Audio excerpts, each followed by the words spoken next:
Good morning, students. Welcome once again to another lecture of physics. So we were doing chapter number one. Chapter one में हमने start किया था physical word, जिसमें physical word जो chapter था उसमें हमने इंट्रोडक्शन पढ़ी थी कि फिजिक्स क्या होती है ना। फिजिकल क्वांटिटीज़ क्या होती हैं और मेजरमेंट किस तरीके से किया जाता है, क्या इसका मतलब होता है। इसके अलावा हमने सिस्टम ऑफ यूनिट्स किए थे, है ना, कि डिफरेंट जो इंटरनेशनली ग्लोबली एक्सेप्टेड जो सिस्टम ऑफ यूनिट्स हैं उनके बारे में हमने बात की थी। CGS, FPS, NKS, SKS, SI system. तो जो SI सिस्टम है वो सबसे इम्पोर्टेंट और सबसे ज़्यादा यूज़ होने वाला एक सिस्टम ऑफ यूनिट्स है। ठीक है, तो हम SI यूनिट को थोड़ा और एक्सप्लोर करते हैं। ठीक है, तो SI यूनिट, जैसा मैंने बात की थी कि SI यूनिट एक ऐसा सिस्टम है जिसको पूरे वर्ल्ड में सबसे ज़्यादा एक्सेप्ट किया जाता है। ठीक है, सबसे ज़्यादा यूज़ किया जाता है। और इसमें बेसिकली दो इसको दो पार्ट्स में डिवाइड किया हुआ है। जो इसके यूनिट्स हैं, जो क्वांटिटीज़ हैं, उसको दो पार्ट्स में डिवाइड किया गया। एक है फंडामेंटल फिजिकल क्वांटिटीज़ और दूसरा है सप्लीमेंट्री फंडामेंटल क्वांटिटीज़।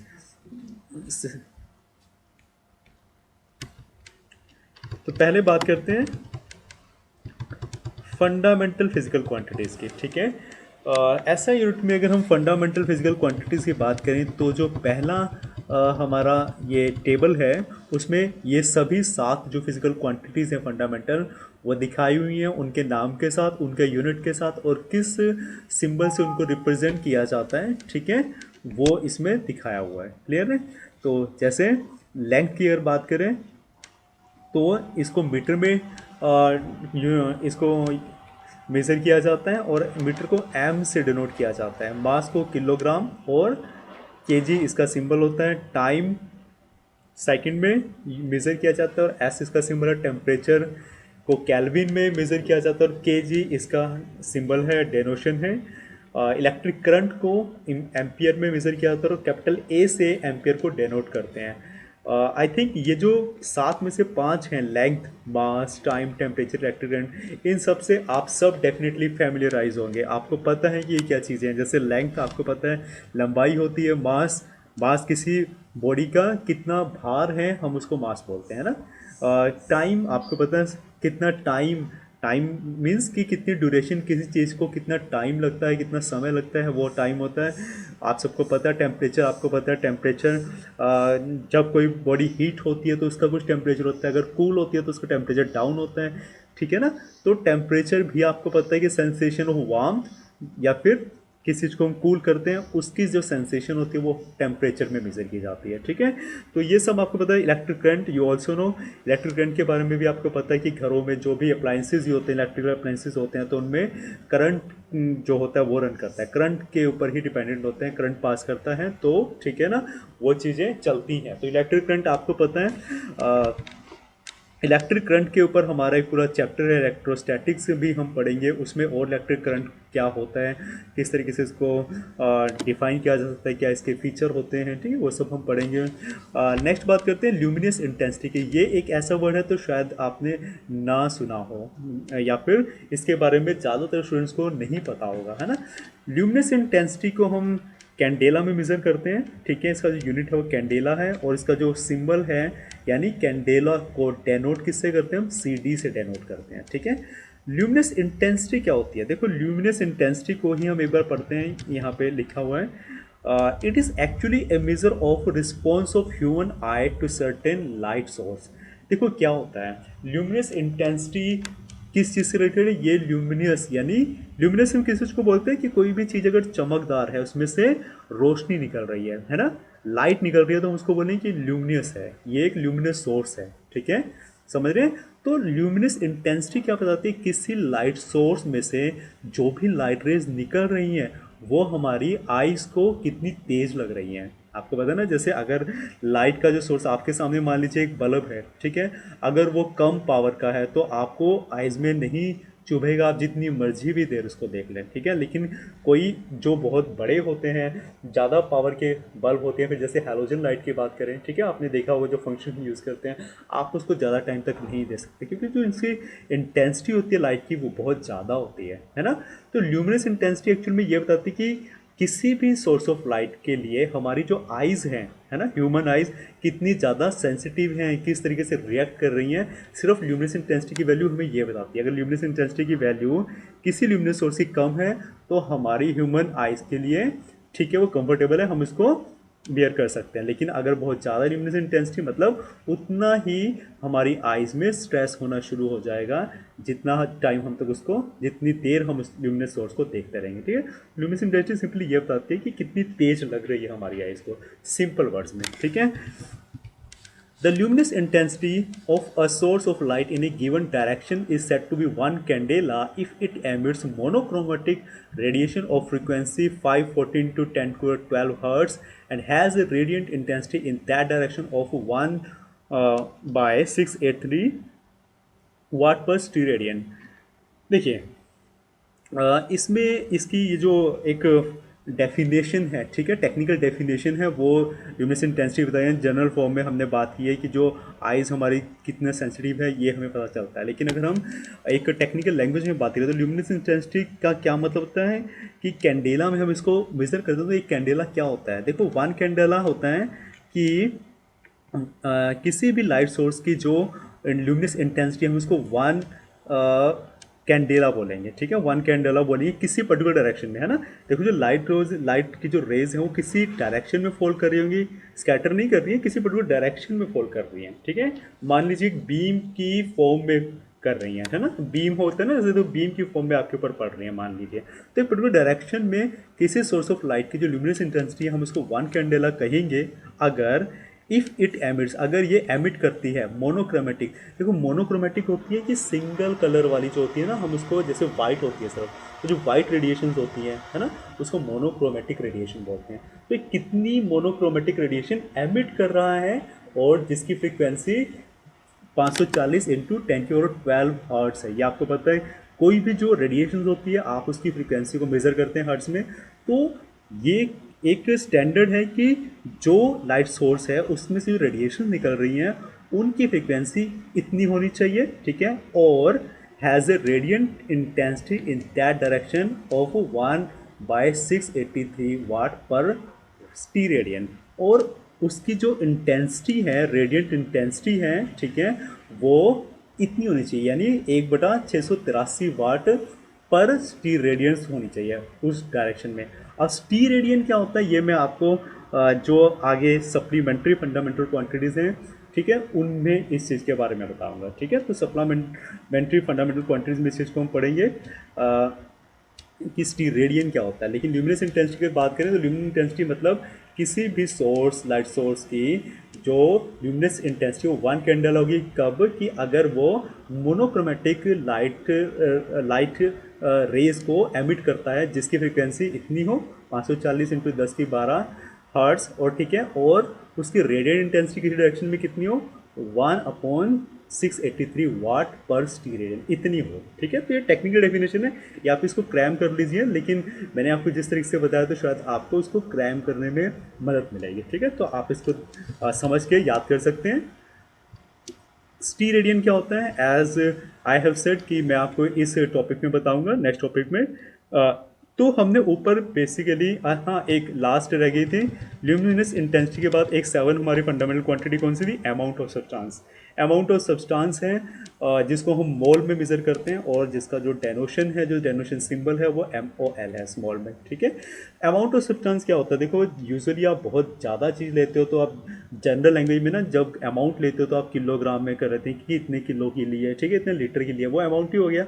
बट जब आप साइंटिफिक एक्सपेरिमेंट्स की बात करते हैं, ठीक है, जब आप केमिकल लैब्स में, केमिस्ट्री लैब्स में केमिकल्स के ऊपर रिएक्शन की बात करते हैं, तो वो हम बहुत मिनिएचर, एक बहुत ही सूक्ष्म लेवल पे हम उस चीज़ को करते हैं। ठीक है, बहुत ही छोटा लेते हैं। ठीक है, तो वो तब हम उसको मोल में कंसीडर करते हैं। तो जो अमाउंट लेते हैं ना किसी भी केमिकल की, किसी भी केमिकल कंपाउंड की, हम उसको मोल में लेते हैं। ठीक है, तो मोल वहाँ पे होता है, वही मैं अमाउंट ही बता रहा है, लेकिन वो छोटी वैल्यू है, बहुत ज़्यादा। क्लियर है, तो ये हमारा यहाँ पे फिनिश होता है। इसके बाद हम सप्लीमेंट्री फंडामेंटल क्वांटिटीज़ की बात करें, सप्लीमेंट्री फंडामेंटल क्वांटिटीज़ कुछ बुक में इसमें इसको सिंपली सप्लीमेंट्री क्वांटिटीज़ ही लिखा हुआ है और कईयों में सप्लीमेंट्री फंडामेंटल क्वांटिटीज़ लिखा है।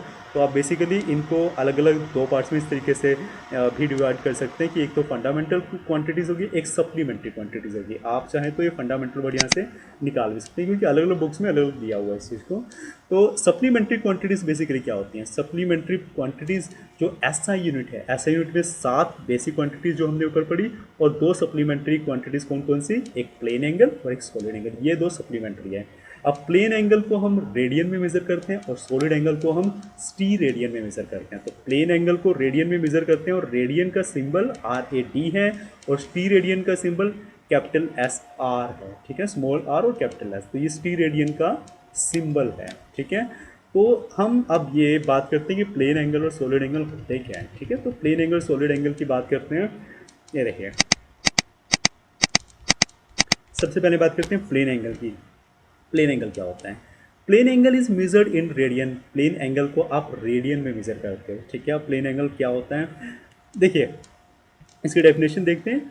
1 radian is the plane angle subtended by an arc of circle at the centre of circle. मान लीजिए कोई सर्कल है, ठीक है, ये पूरा सर्कल है इस तरीके से। अगर मैं इसको मिला लूँ इस तरीके से, है ना, इसको पूरा अगर मैं इसको यहाँ पर ड्रॉ करूँ सर्कुलर शेप में तो एक सर्कल बन जाएगा, है ना। तो इस सर्कल का जो पार्ट है, ये छोटा पार्ट सर्कल को आप इसको आर्क बोलते हो। ये तो आपको पता है कि सर्कल की एक छोटी सी जो उसके पैरीमीटर पे उसकी जो एक छोटा सा अगर आप पार्ट ले लें, ठीक है, यहाँ पे सर्कमफ्रेंस पे सर्कल के, है ना, तो उसको हम क्या बोलते हैं कि ये आर्क है। तो मैं मान लेता हूँ कि कोई आर्क है, ठीक है, और ये मैं मान लेता हूँ कि ये सेंटर हो गया सर्कल का, है ना। अगर मैं इसको पूरे को ऐसे घुमा दूँ यहाँ से, ठीक है, ठीक है, तो ये सेंटर बन जाएगा। तो ये सेंटर हो गया और ये इतना सा पार्ट उस सर्कल का एक आर्क बन गया, ठीक है, एक चाप बन गई, ठीक है।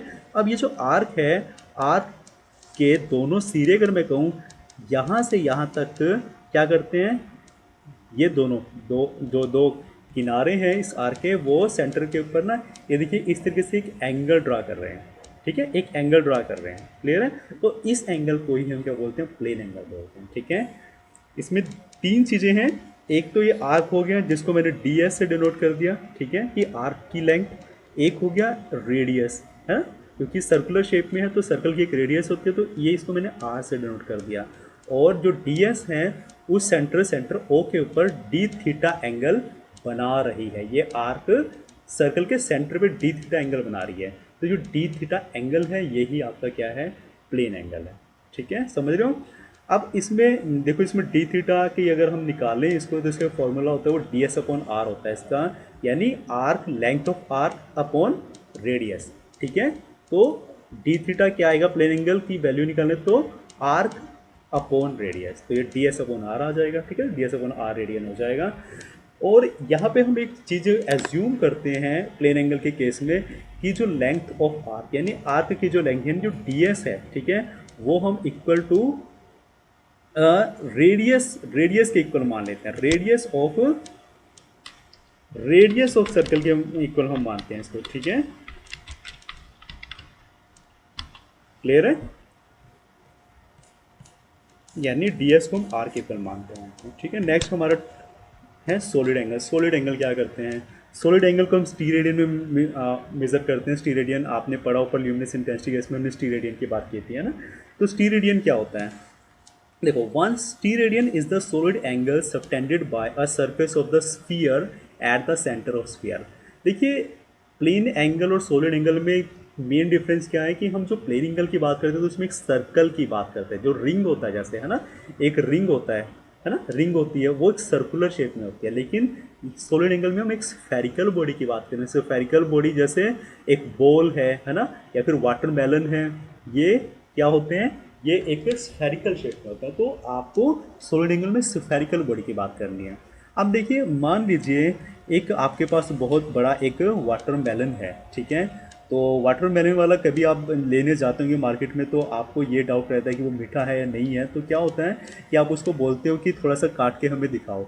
अगर हम मान लीजिए वो जो वेंडर है वो आपको इस तरीके से काट के देता है कि यहाँ से ये ना स्क्वायर शेप में बना देता है, स्क्वायर शेप में बनाकर, और उसको नीचे तक अपना नाइफ यहाँ तक ले जाता है और उसको कट करके इस तरीके से निकालता है जैसा इसमें दिखाया हुआ है। ठीक है, आप समझ रहे हैं कि ये जो ये वाला पार्ट है इसका ऊपर का, ये जो सरफेस एरिया ये ना एक स्क्वायर शेप में है। ठीक है, और ये नीचे जाते जाते नुकीला होता जा रहा है ना, तो इस तरीके से निकालता है।